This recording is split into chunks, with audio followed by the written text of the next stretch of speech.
Resident Evil 4 is the closest I've ever come to being in a movie I didn't know I wanted made. We have here a thrilling shoot-'em-up where the protagonist gets to fight John Carpenter's The Thing, now unbound by practical effects to blossom into beautiful, fleshy horrors. Well, suck on Capcom's nuts, Hollywood, since they beat you to it. Not that RE4 would work better as a movie or anything. This is a gameplay-first kind of game, and its gameplay was nothing short of revolutionary. How the devs were able to construct that design is a different story, though. There's enough history to create a small documentary around the whirlwind development of this fourth Resident Evil.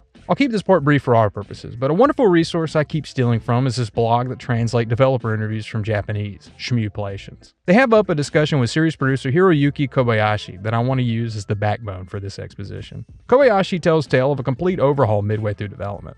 Though, even after this return to the drawing board, there remained an unclear vision of what this new game would be. There was definitely a fatigue behind the scenes of making another survival horror game in the exact same vein as the previous ones, so these guys and gals opted for a massive shakeup. Yet there was still plenty of arguments about how to move forward, as everyone involved had a distinct view of what Resident Evil ought to be. But the muck seemed to get dredged from the creative pipeline once series creator Shinji Mikami was brought on to lead the project. It wasn't necessarily immediate, but he seemed to steer the ship and map a course that may have been in uncharted waters, but was still distinctly Resident Evil.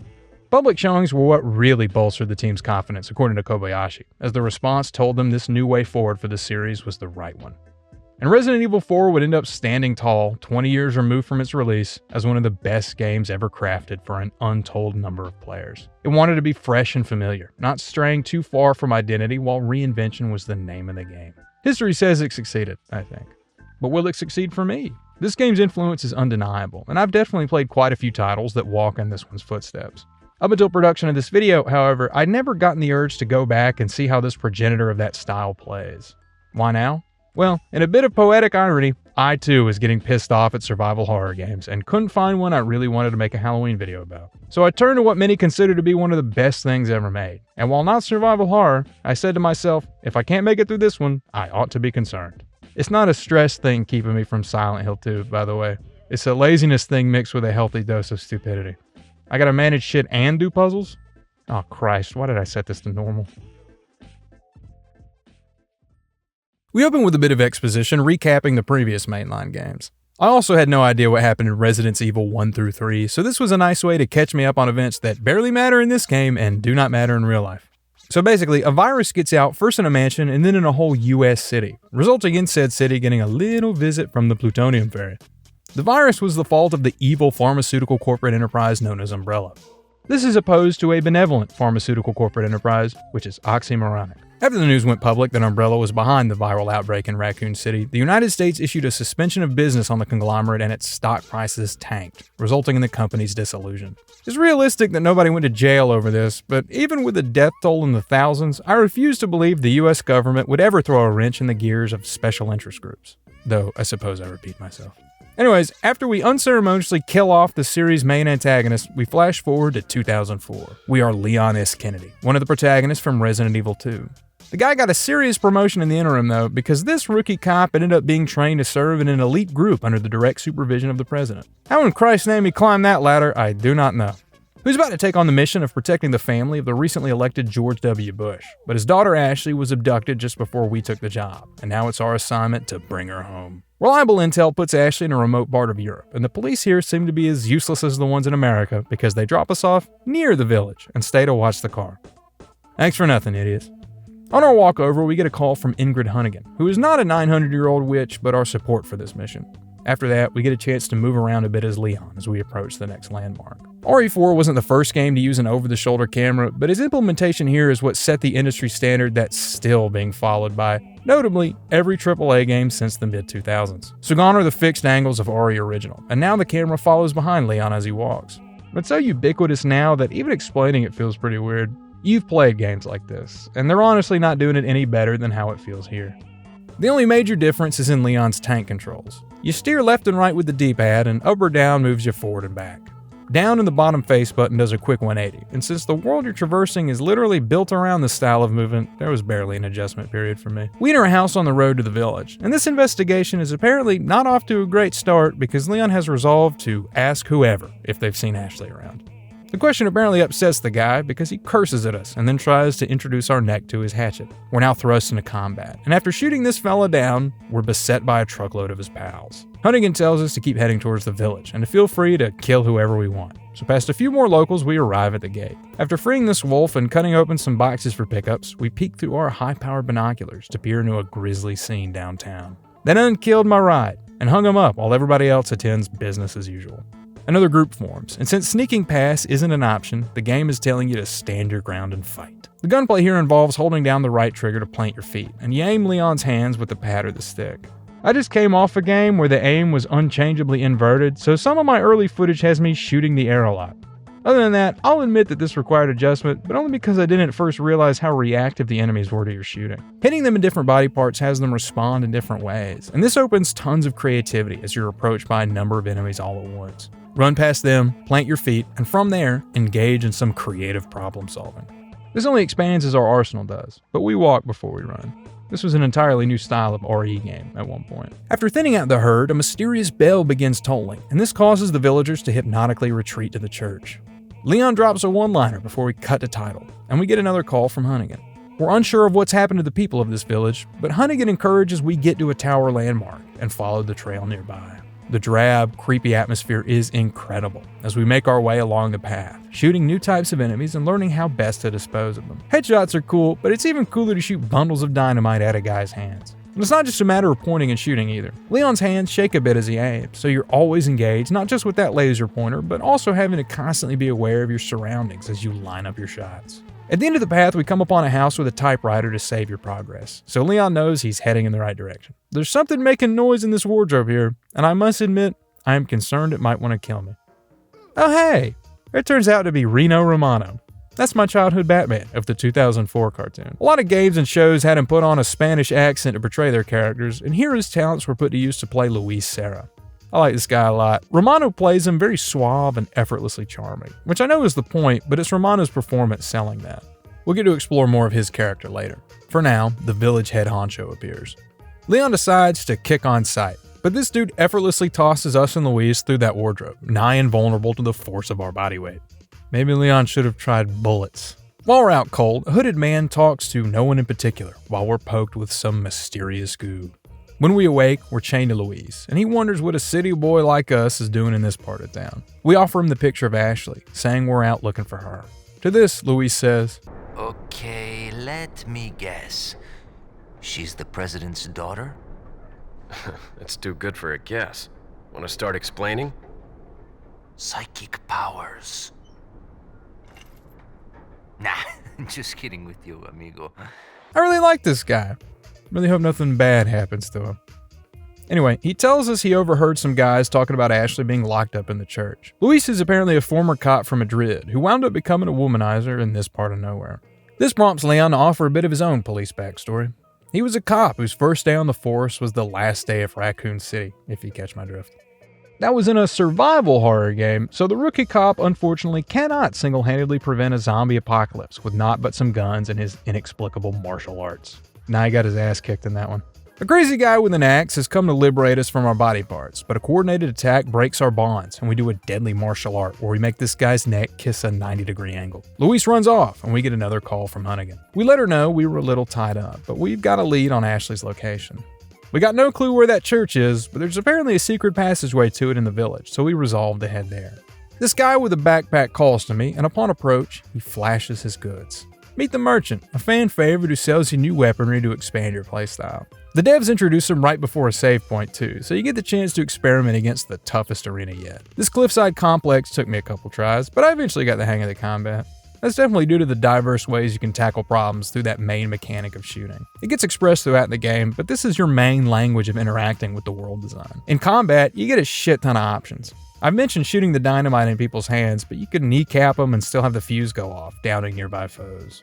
If you prefer, you can even shoot these villagers when they're near a cliff, and they'll fall to their demise. The world here is just so reactive. Plus, already this foundation is expanded upon with new guns. And, like most games, the shotgun made me smile. Hunting around the map nets you 2 halves of a key needed to open the doorway back to the village. We enter a house on our way back there, and overhear quite the ominous conversation. Unfortunately, the village chief returns to catch us eavesdropping. But we're spared once he notices our freaky irises, signifying we have the same blood condition. He warns us to stay out of their operation, or next time he'll finish the job of snapping our neck. Leon wastes no time in ignoring this warning, and continues his search around the house. Hunnigan calls in to offer some intel. Apparently there's a local cult swarming the area, the Los Illuminados. Father Freakshow suddenly reappears to make good on his word, but he's stopped from killing us by an intervention from a lady with a grapple hook that brings a strange taste of familiarity to Leon's memory. So here we're introduced to Senior Chainsaw, a man with an unfortunate name who took up wielding his namesake and went on to chop up his childhood bullies. He'll saw you in two in a vicious one-hit kill if you let him get too close. He's our first recurring mini-boss, and he takes quite a lot of punishment. Using a key we nabbed from the Killer Beard's place, we're able to gain access to that secret passageway to the church. This leads us down a murky corridor, the air thick with histories of stillness.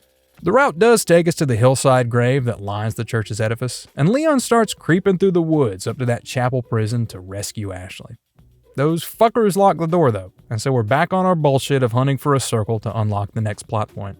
The interview I mentioned up top with Kobayashi has him cite that the team really wanted the fear of groups to be core to the tension of RE4, and I was really starting to feel that through these particular shooting galleries. I was having a lot of fun expressing myself through Leon's limited mobility.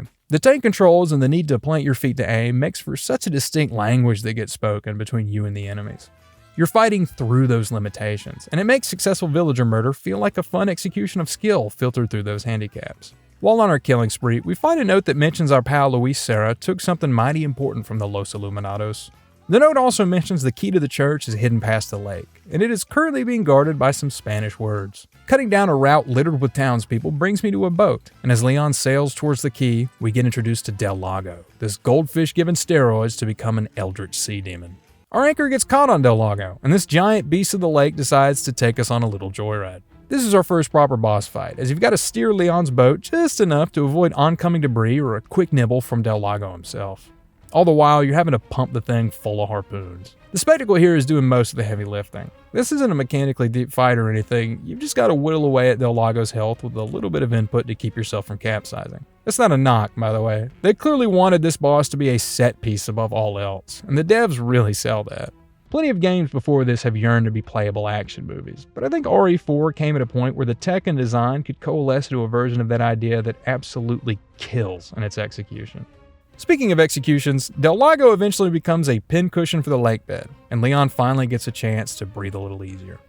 Breathing seems to be becoming difficult for the poor guy as he limps to the shore and starts hacking blood. With that, our consciousness is stolen from us, and we fall forwards into a terrible, dreamless sleep.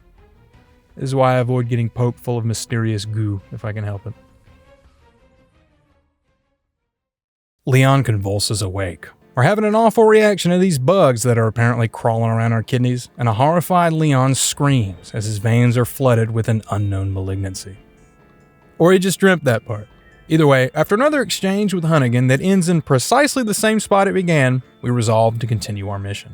An anonymous note tells us that the item we need to rescue Ashley is hidden behind the falls, but it also warns the cult has sent some big guns to keep us from getting back to the church. So to the falls we go, and we get a very atmospheric walk through rainy twilight, carving a path with bullets under storm clouds that devour the sky. We're also introduced to a new mutation in the villagers. Whatever taints their blood also seems to twist their flesh, as certain ganados will have their heads explode into meat tendrils that can slice you from a distance. This is a wonderful escalation, perfectly creepy through the body horror and being scarier in the higher threats these things pose. Body shots and kneecapping are suddenly less effective on the spaghetti heads. If you want them gone, you gotta aim for what used to be a face. The gunplay takes us to the watermill, and I thought this was a captivating location. Something about exploring these winding, multi-story structures is really clicking for me. I'm sure a lot of careful thought went into constructing these rooms to make them feel this good to move and shoot through. But the creepy, derelict vibes that seem to show a drab landscape with the life sucked out of it is oddly invigorating here. The frights here are baked into the locations themselves, and like any good monster, that gives them an otherworldly allure. We activate the mill to get the falls dammed up, allowing us access to this round insignia that will get us to Ashley. A conveniently placed boat brings Leon to the church backyard, and on our way to the place, we're beset by those big guns the note mentioned. The cultists sick this beast on us, known as an El Gigante.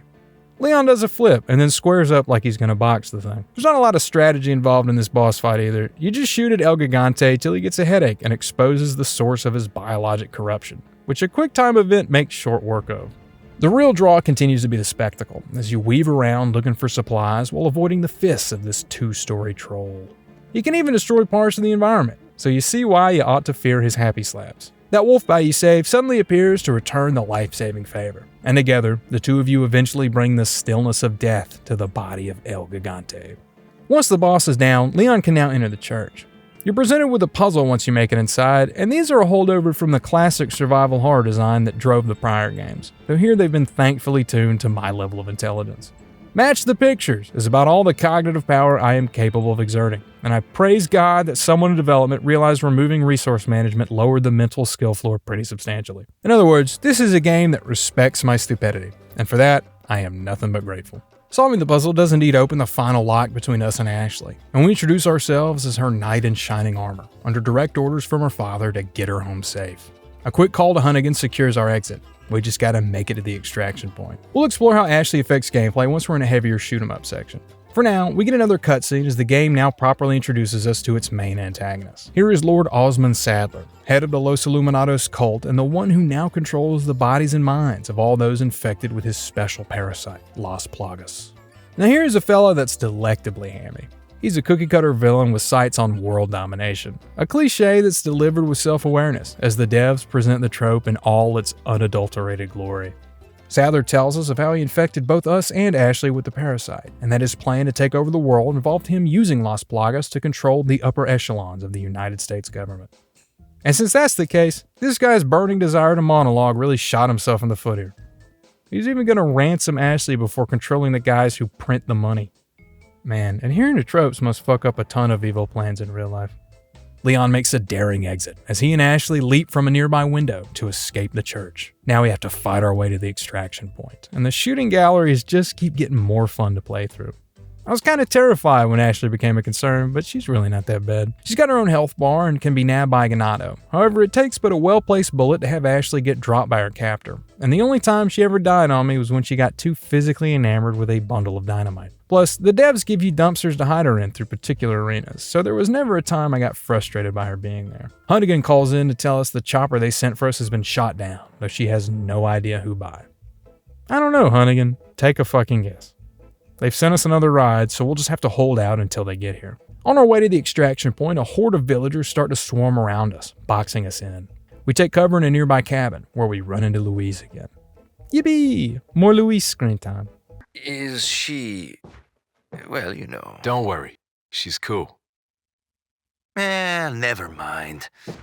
Leon is such a dork. It's like he's living out his action hero fantasy as much as I am by playing as the guy. Unfortunately, there's still a mob outside. This leads to a pretty neat set piece where you and Louise team up to thin out the flesh horde.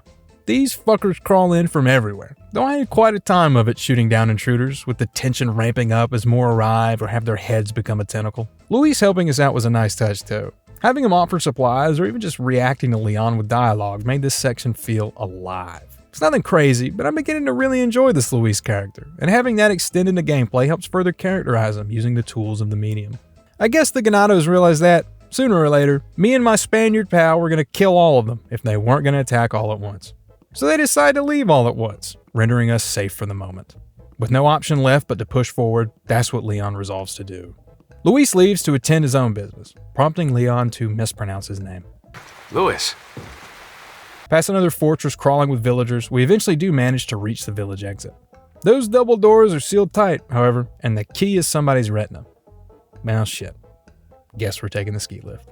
There's a barn down here that a note we found describes as the site of an ambush, for these are really shitty bad guys. Upon investigation, we're indeed attacked once more by Mendez, the village chief. He tosses us around a bit before Leon dumps a drum of gas at the guy's feet, dropping this action movie one-liner before lighting him ablaze. Hasta luego. The explosion does not evaporate the guy, and Mendez's body angrily malforms into this twisted abomination, a killer monster design that's as alluring as it is terrifying. And now I have to fight it. I don't know why, but Resident Evil 4's body horror makes fighting these things feel ungodly intimidating. Like, I've seen the thing, I know I'm not supposed to win against this. As for the fight mechanically, you do the same dance with him you do with the other enemies, just now in a confined 2-story space. The flames add a nice touch, both to the atmosphere and to the challenge, since the smoke obscures Mendez in the second phase. Other than that, your only goal is to shoot at the mayor of Fucktown until he is dead. Doing so will have the guy drop his glass eye, which, despite not having retinas, is an acceptable eyeball for the scanner up top. Maybe it's just a regular camera, and we wasted our time. So we do make it out of the village, only for a wall of ganados to be right at our heels. With no other means of escape, we rush to a massive castle, a stone sentinel of bygone nobility, a lonely crypt for the memories of royalty. We raise the bridge behind us, and since that basically means we're stuck here, Ashley and I head for the castle's insides, desperate for refuge in this plagued land of hostile puppets. They have yet to realize that the entire world is a plagued land of hostile puppets, so I doubt running indoors is going to help that, but I guess we'll see. Huh? Oh, sorry. A lot of my footage is just me sitting on the pause screen because my cat, the beautiful Princess Uggo, has started screaming at me when she wants to be noticed. Sometimes not even to be pet. Often she only wants to be looked at. That carnal need for attention is also why she only drinks water from the sink if I'm eyeballing her. There are like 3 stitches holding me together these days, and that fucking creature is one of them. Anyways, back to the show. To breach the interior of the castle, we've got to cut down the waves of cultists roaming the outer wall. The balls of fire they hurl at me are very upsetting, but some sharp shooting eventually clears the area of all that would wish harm upon Leon's baby-soft skin. A locked door this time around is met with some 16th century heavy artillery, and a cannonball clears the way to the inner walls. Luis shows up again, claiming to have a gift for us he can't seem to find on his person, for he must have dropped it while avoiding guys whose heads turn into centipedes. Luis tells us he brought a drug that will alleviate the symptoms of having those parasites inside of us. Unfortunately, he also tells us that having those symptoms means the eggs have hatched, and that doesn't leave us much time. This random cop sure knows a lot about this ancient virus and how to medically counteract it. So now there's this layer of intrigue to the guy as he leaves to retrace his steps to get those pills. When asked why he's even helping us at all, Luis offers this in response. Why are you? It makes me feel better. Let's just leave it at that. The incandescent mist of a secret dramatic history hovers around Luis Serra, which is to say, so far, he's my favorite character. I really hope he doesn't end up, impaled on a weird scorpion penis. Between us and the front door sits more shooting galleries. I kept retrying these a lot to get better footage, and as I got better, I could see how multiple playthroughs of this would be a deck thing. I'm sure that's part of the game's staying power, as you return to the campaign to test your skills and become an even more efficient murder machine. It's just real satisfying breezing through these spaces and effectively using the tools at your disposal. And since the game is so reactive, you get to see that expression manifest in a variety of pleasing ways. Ashley and I manage to breach the castle halls, and we hear a sinister laughter as we're introduced to Ramon Salazar. Hell yes, this guy rules. He and Leon exchange a couple wisecracks as he welcomes us to his home, his brothers by blood. He tells us he was granted power by Sadler, and that we might as well surrender ourselves. Then he throws up a wall that requires another stupidly shaped key to lower. Ramon Salazar has more personality in his manicured fingernails than most people accumulate in their entire lifetime. What a screen presence. I'm so excited to see more of him. Okay, so I was deliberately waiting until this part of the game to bring up the Resident Evil 4 HD project, a fan mod that's been beautifying up the graphics. I installed it because I'd heard it breathe such life into the game, as passion-filled developers sought to craft the definitive RE4 experience. I was blown away by it. Not that I have any experience with the vanilla look, it's just that the work was that good. It painted a gorgeous look across the whole thing, and it really solidifies itself as the way to timelessly experience this piece. The castle levels here were just where I made the most notes about it. I tried learning Blender all of one time, so anytime I see a rock texture that looks as good as these do, my brain short circuits. A note nailed to the wall down here tells us of how Luis Serra is still being hunted by the Illuminados, for he's stolen a few vaccines, and, more importantly to Salazar and his minions, Serra also took the sample. A couple flaming horse heads prevents further exploration in whatever direction this is, but hanging on a painting is a key to the castle prison. Since this is a video game, that is actually helpful, and not useless. The lever to those horse heads is next to the sole prisoner locked up down here. Approaching him will enrage the guy, and with that, we're introduced to the Garador, the freakiest mini-boss yet. Seriously, the sewn-shut eyes are a look. It took me a bit to figure out the trick to this fella. His claw swipes hurt a fuck ton, so keep your distance. What you're going to want to do is first not be a blind moron, and realize you can shoot the bells on either end of the arena.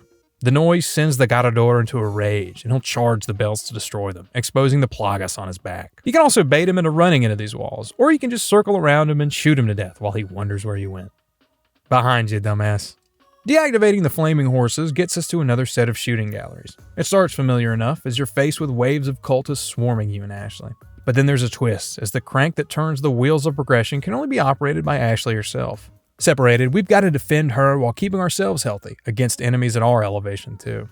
In the next room over, our girl starts hacking up blood. In her panic, she runs into a trap, where iron bars cut us off from one another before bonds ensnare her and the wall Scooby-Doo intros itself around. With that, we're alone again, and we've got to find a way to save Ashley before Salazar's men steal her away.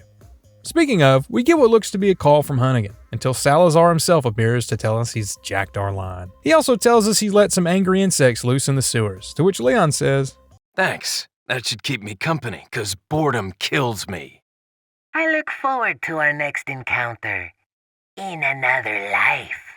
Can I just say, Leon has got to be having the time of his life, finally having a villain to riff off of. And that goes for Salazar too. These lonely souls found each other in a drab world, where together they can live out their timeless fantasies of the swashbuckling hero and the mustache-twirling rogue. I'm so happy for both of them. With no other path forward, Leon makes his way to the aforementioned sewers. And these District 9 cockroaches are down here waiting for you. I hate these things. I dislike that they turn invisible.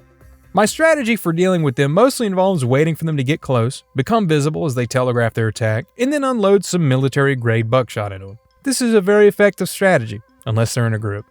The best I could do is just hope that they wouldn't be. After draining part of the sewer, we make our way back into the castle through this marble room full of swinging blades. Is the purpose here just to be a lethal hallway? Why would you have this? There's a memo we catch after shooting some more cultists that exposits a bit and sprinkles in some character motivation for Salazar. The memo explains that, centuries ago, the first Castellan banished the Los Illuminados and buried Las Plagas. However, years later, the new Castellan begins to follow the religion, and so digs up the Las Plagas and gives it over to Sadler. He believes the man will cleanse the world of sinners, uniting impure souls in the blessed death of subjectivity. The memo is then revealed to have been written by Salazar himself, and we now know how this nightmare began. We run into the man after a couple more rooms that are now painted with cultist blood. It's beating this room in particular that nets us the goat ornament, and we're a third of the way to bringing down that wall. We then make our way to Salazar's twisted hedge maze, and if this were any other game, I would be forever lost in here. Thankfully, RE4 continues to cater to my level of intelligence, because this maze was not particularly painful. Salazar says even he can't find his way in here sometimes, which makes him dumber than me. That means his spatial awareness is closer to that of a mineral than a functioning human. Once we return the two halves needed to get out of this place, the lady in the red dress makes a return. She does some Matrix moves on us, but Leon brought a knife to this gunfight and gains the upper hand. It was all foreplay anyway, since we do indeed recognize this woman as Ada Wong. She showed up in RE2, and now she's playing the role of femme fatale in our daring drama. Leon has heard tell that she's working for Wesker, one of the series' main antagonists, and her being here apparently confirms that. But Ada refuses to elaborate on anything at all, and she uses her flashbang sunglasses to smokescreen her exit. Cool, I guess. This room had some neat scripting behind it. A cage drops on you in a garrador, and I had to hurriedly shoot off the lock before I got filleted. They really are cranking a lot out of these arena spaces, all having a distinct layout for new problems to filter in and be creatively solved. Hey, Luis found us again. He's got the sample with him, and oh god damn it, I jinxed him with the scorpion penis thing. Sadler murders our pal and nabs the sample he was after, and promises that Salazar will soon make us as dead as Luis is about to be. Oh, I'm sorry, Louis, according to Leon. The guy is dying, man. Luis has a deathbed confession to make. He tells us he was, in actuality, a researcher hired by Sadler to expand the power of the parasite. Sadler caught wind that Luis betrayed him, which I'm assuming is why he was tied up in a corner when we met. He offers some pills that will slow the progression of the plagas in our own body, and, with his final breath, tells us we have to get the sample back from Sadler. The last thing he hears is Leon emotionally mispronouncing his name again. Louis! Hopefully it's the thought that counts. Leon is clearly very upset. And so am I. I killed Reno Romano. We can hear Ashley call out for help in here, and once we reach a convenient perch, we see that she's still attached to her wall. Shooting off her bonds will summon some cultists, and after you nail enough of them, one drops a key to the exit. With that, we're now put in control of Ashley herself. You got no weapons and you gotta scrounge for healing items, luring these ganados around so you have time to turn these cranks and open the path forward. It's not hard though, and you could even toss these oil lamps if they're nearby, so you're not completely defenseless. Still, it was pretty scary to be so helpless against enemies that, up until now, we've been effortlessly murdering. Having all that power sucked away all at once did make me spooked. Past the wandering cultists, we find a room that hides a very obvious secret passageway, as well as an armory with the hardest puzzle in the game. I am awful at these things in real life, and so I am embarrassed to even say how long I spent trying to solve this one. I fucking brute forced it, which does not denote intelligence, but rather a militant idiocy. It's gotta stand for something that through the sheer force of my stupidity, I solved an already watered-down picture puzzle without ever knowing how I did it. Anyways, we can now nab the Salazar family insignia and the serpent ornament. That leads to these suits of armor coming to life and surrounding you. And after a couple try to quick-time event you to death, Ashley uses the insignia to open the passageway, leading her back to Leon, where the two embrace over the restored comforts of each other's being. She even apologizes for freaking out about being infected with an ancient brain worm, and this Boy Scout tells her not to even think about it. What a sweet dork. Reunited, we head deeper into the castle, desperate to finally put an end to Salazar's macabre existence, and, by God, get justice for Batman. Where did Salazar get a lake of lava? We ditch the broad so the devs can toss some harder challenges your way in the form of dragons that spit fire and a new lake of lava that makes the other one look puddle-sized. Actually, I don't even know why I bothered to harp on it. I've never been in a castle. They could have these for all I know. But I did like this room. The dragon riders go down with a well-placed shot, and you're probably carrying that rifle on you to ensure some killing blows. Cultists hound you as you await your opportunity to scope down the pyrotechnics, and after I experimented a bit, I eventually shot down the final flame-spewing gargoyle, and a staircase led me to an ornate blue chest. In it is the lion ornament, the final piece to Salazar's chimera-shaped front doorbell. Returning to Ashley, this minecart paved with the rail lines of plot carries us back to said doorbell. Placing all three of the ornaments we've gathered completes the portrait, and the wall before us drops to the ground. The hallway revealed leads us to an even shinier minecart than the last one. Through a few more equally gorgeous hallways, we catch Salazar again. Also, I'd like to make note that this is basically a James Bond film draped in the aesthetic of The Thing, filtered through that B-movie horror at the series' roots. I don't know how in God's name they concocted that solution, but Mikami and the team crystallized this into a gripping narrative so far. The plot is pretty thin, but hey, it ain't much deeper in Goldfinger. Shooting some lights on the ceiling pointed out by Ashley will stop this trap that's probably impaled a butler or two. Another set of iron bars separate our heroic duo, but I managed to narrowly blow the heads off these drill operators, so we might escape to safety. Ooh, and it's in this room we get the Queen's Grail. Exiting back out to a space that has some matrix flips, you get a warning regarding that grail for the king. Nabbing it will send 2 waves of those Ganado Knights? It was kind of a tough fight until, like most of these enemies, you get a rhythm down in learning when to attack or weave around them. And hey, it's a really fun core mechanic. And I'm sure it goes much, much deeper than I really have the vocabulary to understand. But I don't know whose head Salazar put in there. 2 statues of the king and queen await their grails to ordain their stone hands, and giving those frozen palms their respective chalice opens the way to a room that's got treasure in every cabinet. Salazar's place is laced top to bottom with treasures all around. It's fun to imagine you're looting this nobleman's closet. The castle structure is suddenly interrupted by a giant wasp nest built out of the place, and Ashley is nabbed by one of those Plagas mutates, the Novistador, who remain freaky bug-like creatures, but these don't turn invisible. They just fly and come in larger packs now. God, I hate their mandibles. It's a good thing that weapon selection has been upgraded with some really satisfying additions. The merchant will begin to sell you superior versions of guns you've been carrying thus far, and since you were stuck with the more primitive firearms, getting to use a souped-up, stronger riot shotgun or a pristine semi-auto rifle feels immensely rewarding. If gameplay is a narrative in its own right, then this is the equivalent of rising action. There is still an element of inventory management, though, since you're limited to the spaces in this attaché case. There's nowhere to store your previous weapons, which is kind of a bummer, but I invested in the bigger cases pretty quick, and I never had an issue. We catch Ashley in the hands of Salazar himself. More cultists swarm us as we climb this impressive stone tower. The devs know you're not protecting her anymore, so the challenges here reflect that. Freeing up the gears in here, we can pull a lever to lower the bridge. A note we find mentions Ashley is being prepared for some ritual, and so to keep my job, I make swift work of these assholes and make it to the next structure. This was a fun room. You're bombarded with cultists and 2 Garadors, one of whom is armored from head to toe, so no body shots will harm him. The arena is just tight enough to be tense, but you're not so caged that the core movement loop is hindered. The challenge really clicked here in particular for me. My personal favorite enemies thus far are the Garadors. They make me uncomfortable in that shadowy, seductive way you get with only the best of monsters. Through the door is a different kind of monster. This one is hysterical. Ramon Salazar taunts us with the captured Ashley before opening the trapdoor beneath our feet. Unfortunately for him, I pressed X and A at the same time. Leon saves himself with the grapple hook, and this part I must again quote in full. Where's the satisfying sound of one's impalement? Won't fall for this old trick. How dare you! No more games! Kill him!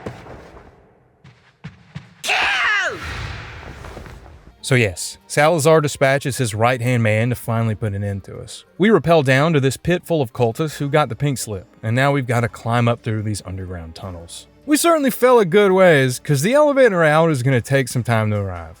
That gives us the wonderful chance to become acquainted with Salazar's disrobed right hand, the now nude Verdugo. This xenomorph with a scorpion tail is looking to shred your flesh to tatters, so get those heavy weapons out and shred them back. These tanks of liquid nitrogen can be thrown down to freeze Verdugo, and all you've got to do is survive the 4 minutes for the lift to arrive. You can kill him, but I took the coward's way out and just left him to starve down there. There wasn't much to that guy, except for once again making me squirm on the inside because of his freakish body. After we escape the underbelly, we get a cutscene of Sadler in his throne room, preparing to send a new operative after us, dissatisfied with the Castellan's progress. It's revealed to be some American mercenary who was punched in the face with a cheese grater. A note left by my late friend Luis tells us of how Salazar unearthed the Las Plagas from where they were buried centuries ago, now just fossilized remains. Yet the parasites simply remained dormant and, in the form of spores, infected the miners tasked with excavating the Plagas, turning them into the very first of the now untold many ganados. We enter that very mine, the excavation by Salazar still heartily underway. Luis's notes are going to start appearing to add some texture to the locations and his character, and that may be a small thing, but I think it really livens up this joint. The pools of lava make a return, and if that weren't enough, the Los Illuminados had a couple of spare El Gigantes lying around to throw our way again. Or would it be Los Gigantes?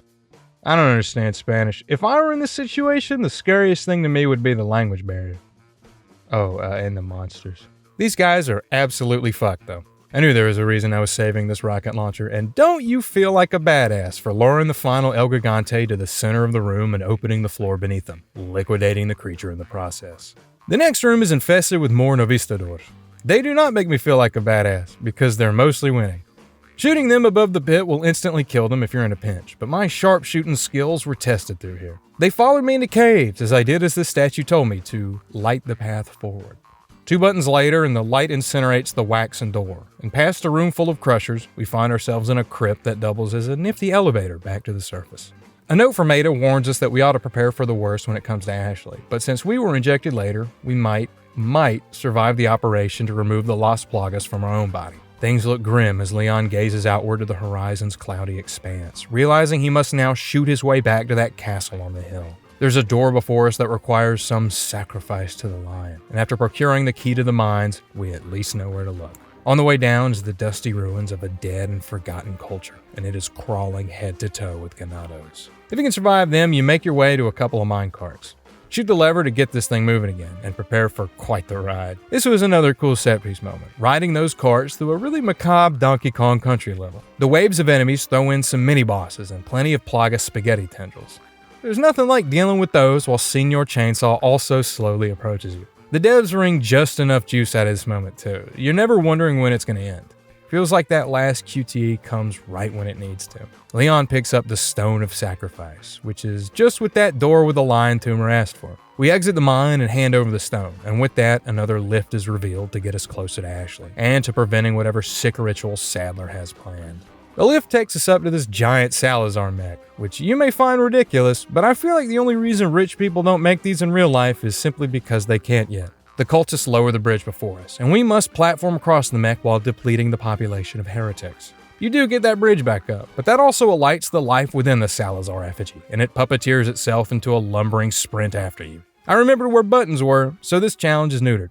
After a few more QTEs, the thing plummets to its doom, and Leon narrowly climbs to safety. The Salazar of flesh and blood awaits us in the building ahead, and he greets us with an ever-sarcastic slow applause. He tells us the sacred ritual about to take place will endow Ashley with magnificent powers as she becomes inducted into the cult. But this being the Bush era, Leon hits him with this logic. This is no ritual. It's terrorism.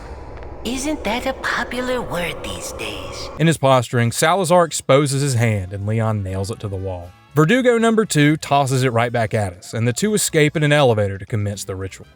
We have to climb the long way, and we get another Donkey Kong homage, avoiding these barrels getting dropped down this winding staircase. Or you can shoot the guys dispensing them, and later use them to your advantage. This game is neat. Fighting off the horde that would probably tear you apart with their fingernails gets you to a lift.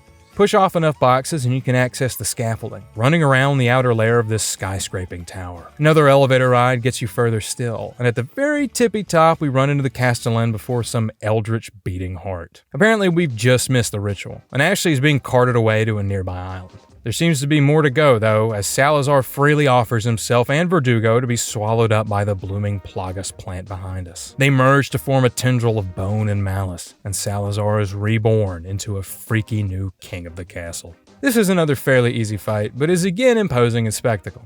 Shoot at the eye until Ramon 2.0 shows himself within the plant monster, and then light him up with lead. I don't even need the supplies scattered across the room, though I was running dry by the end.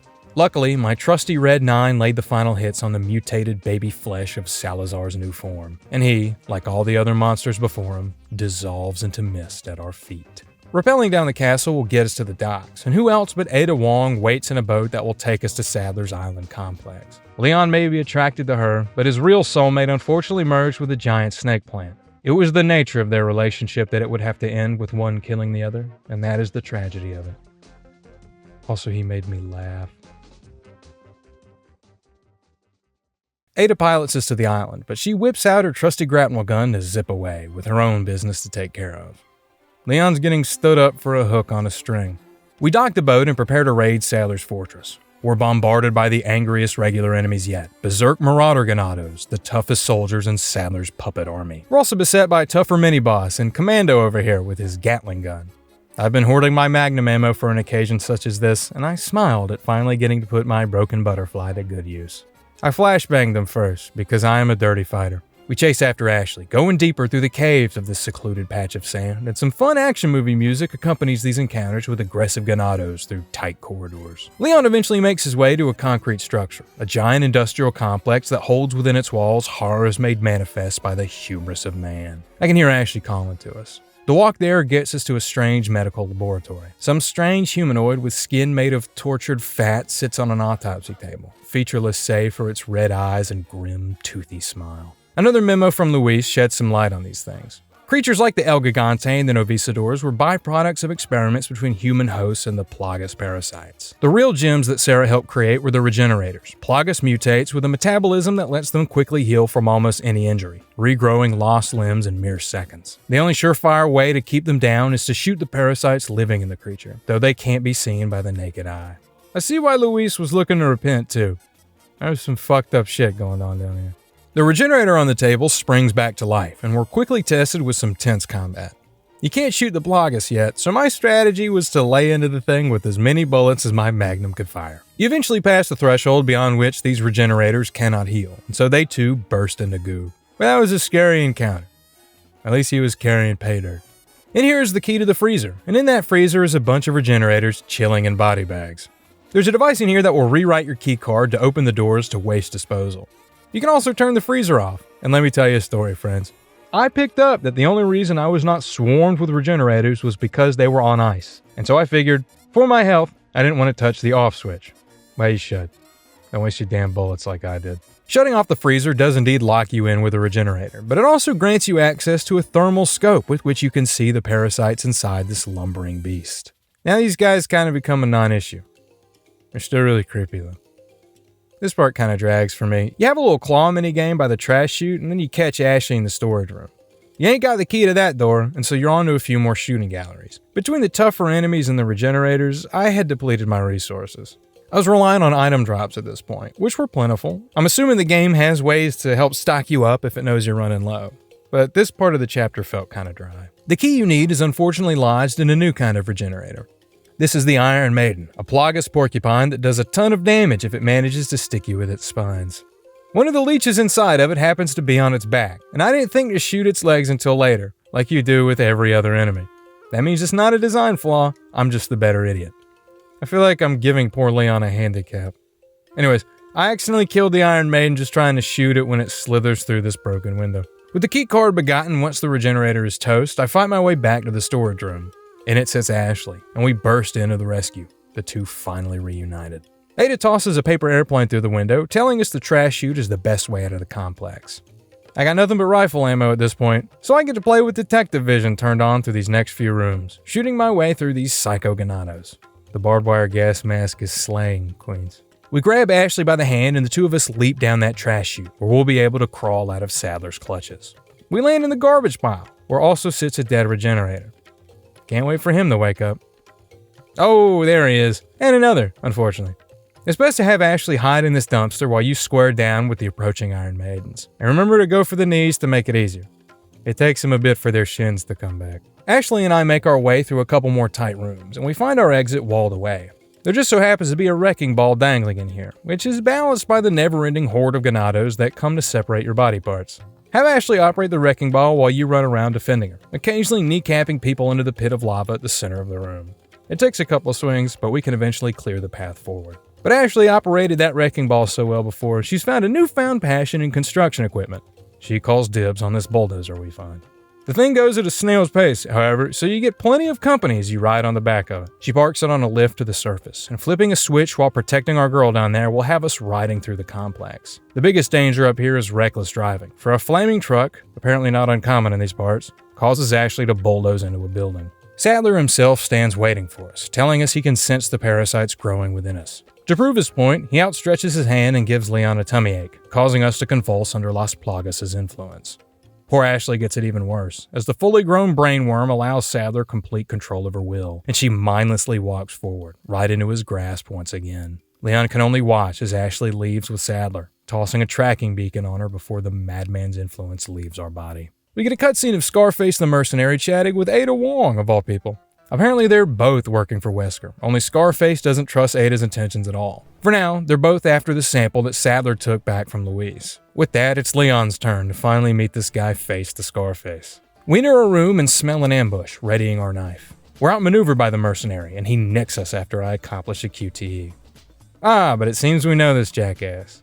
His name is Krauser, Leon's former brother-in-arms. He faked his death 2 years ago, and it was he who captured Ashley in the first place. The scene that then unfolds is a staple action movie duel expressed through a mechanic we use in-game, as we get dialogue in between QTE button prompts over this dance along the razor's edge. I could take or leave the QuickTime events honestly, but the razzmatazz on screen is undeniable. Knife fights are exhilarating. Probably because the thought of me being in one gives me a particular kind of anxiety. I mean, even if you're trained in that stuff, you can't really fuck up.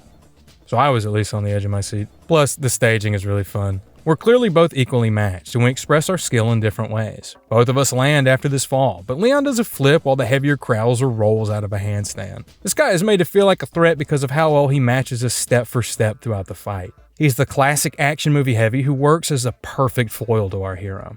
They even threw in some history with our daring do-gooder to inflate the drama. It is never explored, but it's not meant to be. It's there because it's just supposed to be. Krauser exposits he nabbed Ashley to gain Sadler's trust, as nobody in their right mind would ever trust an American. He then gets two in the moment and reveals he's doing this all for Umbrella, but he catches himself before giving the game away. He just about puts a new hole in my neck until we're saved by an intervention from Ada. Krauser reads the writing on the wall and does a superhero jump to the shadows, leaving us to question Ada's motives. She provides no answers, which is a recurring character trait that's beginning to aggravate me. Sadler gives us a call so we can exchange some more banter. And this scenery-chewing Bond villain with a weird-shaped penis tells us he's released It, some new monster to keep us company. I laughed at Leon hopping through these lasers here. You go, man. That special training is really paying off. Past them is Sadler's throne room, which you can sit on for an indefinite amount of time while Leon silently screams in his own head for us to get a move on. Terrifying. But beyond the throne is a secret elevator that takes us to the underground. Another note from Luis can be found here, where he laments his actions helping Sadler expand the power of Las Plagas through the genetic experiments. He was enraptured with discovery, and persisted in his work even after it was clear what Sadler intended to do with these horrific human science projects. You know, he may not have had a lot of screen time, but I'm glad we can retroactively see a redemption arc for Luis through these clippings. I still like him a lot, and I wish there was more of him in the early game. Further along, we notice caged shipping crates suspended by chains above a ravine. We also notice our tracking beacon lying down here, and Sadler springs his trap. This new monster bursts through the wall and throws us to the cages below. Meet Sour Timmy, the man with the lethal lick. Sour Timmy is about to find out that I am a recent owner of the TMP Full Auto. I'd been avoiding it until now, so I was happy to unload a clip or two to put Timmy in his place. This portion of the fight is mostly a movement challenge, as you've got to find the emergency switch to drop the cage you're in while weaving through these boxes to leap to the next suspension. Some forward thinking and real light situational awareness should get you through this part no problem.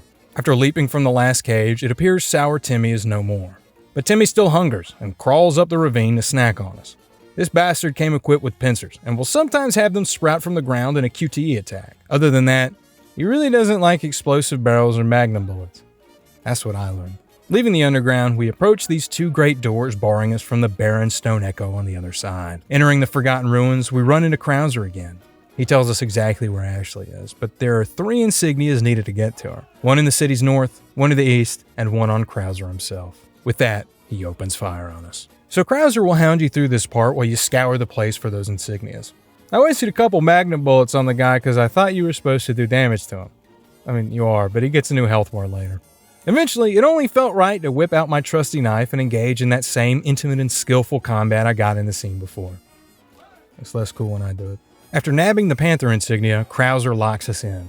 We ask what the point is in reviving Umbrella, and he tells us he wants to see a new world order come to bring balance to this crazy world of ours. Whatever that means. Then he says this in response to Leon. You don't seriously think a conservative mind can chart a new course for the world, do you? Is that a dunk on Bush? God, that would be funny. Survive enough encounters with Krauser and these robot spiders long enough to climb this tower and pick up the Eagle insignia, where we're once again cornered by the man. Leon reminds him there's just one more piece to go, and Krauser doesn't want to make it easy for us, introducing us to this cool new scythe arm. With that, the exits close, and we're locked into a rooftop battle. To make matters worse, Krauser has rigged the place to blow, so now we've got to defeat him while the timer to our demise ticks down and down. I, however, was stalwart in my knifing approach and refused to deviate. This somehow worked, as the power of increased speed cannot help you if you're stun locked into an animation. I don't know how this fight was supposed to actually go, but I at least proved myself the superior knife combatant. See you in hell, dumbass. From Krauser's body, we get the serpent insignia, and with all the pieces in our pocket, we complete the portrait before us. The wall slides away to reveal doors of a more modern invention, and we hoof it before the place goes sky high. Things look grim on the other side as the road ahead begins swarming with those commando ganados. Luckily, our chopper has finally arrived. After mowing down the wall of soldiers before us, the pilot introduces himself as Mike. He provides air cover for a final heroic ascent. We handle the sparse few not made into mist by Mike's artillery. At the peak, though, tragedy strikes. After a final shootout, poor Mike is blown out of the air by a rocket launching ganado. Hey Leon, at least you don't gotta pay for drinks tonight, eh buddy? Nobody lets me comfort them at funerals. Crawling through some more ruins, Ada catches us convulsing again. The parasite seems to be reaching its maturity because Leon suddenly goes into a rage and tries to murder Ada. She pokes a hole in us to snap us out of it. Ashley and us both are running out of precious time before Sadler claims ownership of our minds. Now this was a fun shooting gallery. The gameplay is approaching the narrative climax, and I'm having some fun navigating through Sadler's final defenses. They're not enough to keep us from Ashley, however, who we find locked up in some strange machine. The head honcho himself is here, and he won't have us taking Ashley home just yet. Ada steps in to riddle Sadler with bullets, giving us time to free Ashley and tear her from captivity one last time. Those bullets didn't do much to phase Sadler himself, and Ada gives some explosive cover so we might escape. Outside, there's a final memo from Luis. It tells of the procedure he's found to remove the parasite, though the chances of survival are low. There's a machine that will emit a special radiation to kill the Plagas, though the host is unlikely to survive once the parasite has attached itself to the nerves. Luis wonders if death isn't perhaps the better alternative. We fought our way to that machine. With no other choice, Leon opts to go first, and Ashley blasts us with the radiation, flooding our tissue with unfiltered poison to kill off the malignancy inside. It's a blindingly painful process, with white-hot iron being driven into each of Leon's nerves, but the machine worked its magic, and Leon is now parasite-free. Ashley undergoes the same surgery, removing her plagas as well. With no more reason to stick around, we indulge in a quick hug before Leon tells her it's time to go home. Ashley and I find an elevator that'll get us closer to an escape route. Leon, however, senses something is off. He's learned to trust his feminine intuition honed by years of special training and has Ashley wait below while he ascends to put an end to this nightmare. We find Ada tied up and dangling from a hook. Sadler and his freaky flesh staff show up to taunt us and attempts to use his power of convulsion on us again. Better try a new trick, cause that one's getting old. Leon's enjoying himself in these moments, I won't hear otherwise. Tossing Krauser's knife will free Ada, but Sadler apparently finds something funny enough to give an evil chuckle. He tells us that the American hero prevailing only happens in Hollywood action flicks, which means the writers knew what they were doing. This is a fun blend of winking at the audience while still having so much fun playing with the cheese. Sadler wants to awaken us to a world without cliches, which seems counterintuitive as he mutates into a textbook final boss if I've ever seen one. His head turns into a giant spider. Unlike all the bosses, it's a solid spectacle overshooting the fuck me eyes until he's weakened enough to show his fleshy bits. And again, that doesn't mean he isn't satisfying to fight. Plus, the scenery is neat, fighting under rainfall on top of this industrial tower still under construction. You should have plenty of heavy weapons with which to poke his eyes, and it was immensely satisfying to QTE attack him, stabbing him in his new face with our trusty knife to deal some damage once he's in a pain state. Eventually, after you've torn into this guy for long enough, Ada tosses us a rocket launcher. Once you find it in the arena, all you gotta do is aim it at Sadler, and he, like all the Plagas mutates we've shot down from here till sunrise, disintegrates into mush. He leaves the sample behind in his wake, and Leon inspects it. It's then Ada points a gun to our head. Now that the dust is settled, she can grab this for whoever she's really working for. But before we can have time to ask questions she wasn't going to answer, Ada makes an action movie escape with the sample. She tosses us some keys and sets the entire island to explode, which is her way of flirting, I think. With that, this helicopter takes the mysterious Ada Wong away from our narrative. I rush down to Ashley, grabbing her hand and going back the way we came. Ada left a jet ski for us, and now we've got the keys. A final stretch of gameplay here has us rocketing away from the approaching tsunami. You're given limited control of the jet ski itself, and you're just meant to avoid the oncoming rocks and the wave behind you. I don't know, you guys, you let me go very fast and I clap my hands. This was a fun set piece to end on. Blazing our way to safety, we burst through the air, and this throws Ashley to the water, giving Leon one last scare. She's alright though, and clings onto us as we ride beneath the sun's morning birth along the horizon. Ashley then invites us to have some overtime at her place, but I'm assuming Leon still wants a job, so he politely declines. This prompts her to ask us about Ada, and Leon can only offer this in explanation. She's like a part of me I can't let go. Let's leave it at that.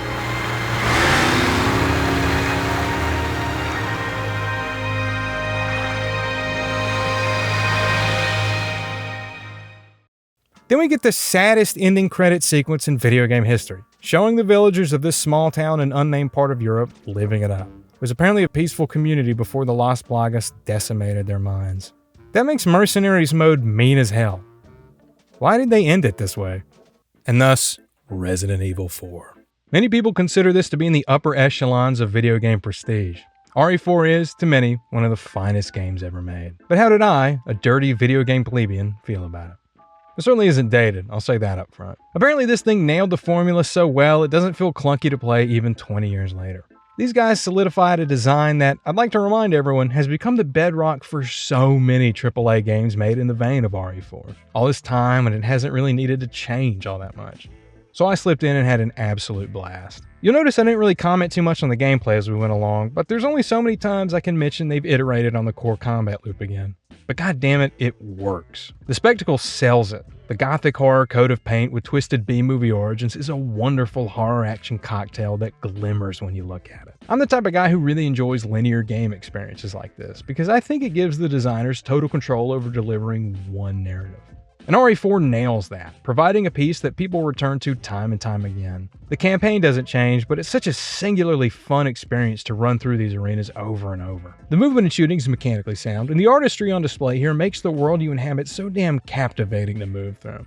I'm serious, this is a blend of influences that just begs to be experienced. It's so fun. You can shave a bit off the top. That island chapter could lose like 20% of it. But the slight bloat doesn't stop the campaign from being an action-packed thrill ride. It plays removed from time, a forever riveting experience that you have a hard time putting down. And if you're hungering for more, there's the Separate Ways campaign in Mercenaries mode. Separate Ways is a short side story detailing what Ada Wong was doing in between popping up in Leon's narrative. I didn't touch it, only because I figured it would bloat the video, but if it's more RE4, why would it not be good? There's also Assignment Ada, a minigame I don't know fuck all about. Mercenaries is where a lot of people's playtime lies. It's an arcade minigame where you rack up points in killing ganados in different arenas from the story. You have a set loadout for each character, and you unlock more playable mercenaries by skillfully racking up points in these combat spaces. I'll not be covering it because I am bad at it. Resident Evil 4 is a game that deserves to be played through at least once. It's such a tightly designed romp with a lot going on under the hood, way more than I can appreciate. It all coalesces into what I read as that enjoyable core gameplay loop, and you're given such incredible halls in which to enact the action shootouts of your dreams. I'll always look fondly on my time spent with Capcom's grotesque masterpiece. Well, that was fun. I guess we'll see if I have the faculties to handle a horror game that doesn't let you shoot back. And again, I reiterate, Resident Evil 4 nailed it with the puzzle difficulty. I need it to be that level or I'm going to have a panic attack from being trapped by my own stupidity. That's the real scary part. Being locked and chained by grasping that the horror is there, but being useless in the face of it. It's like existential dread, which is a reasonable response to existence. Honestly, sheer and utter horror is the only sane reaction to existing on this twirling madhouse, if you ask me. But I guess that's why people stopped asking me.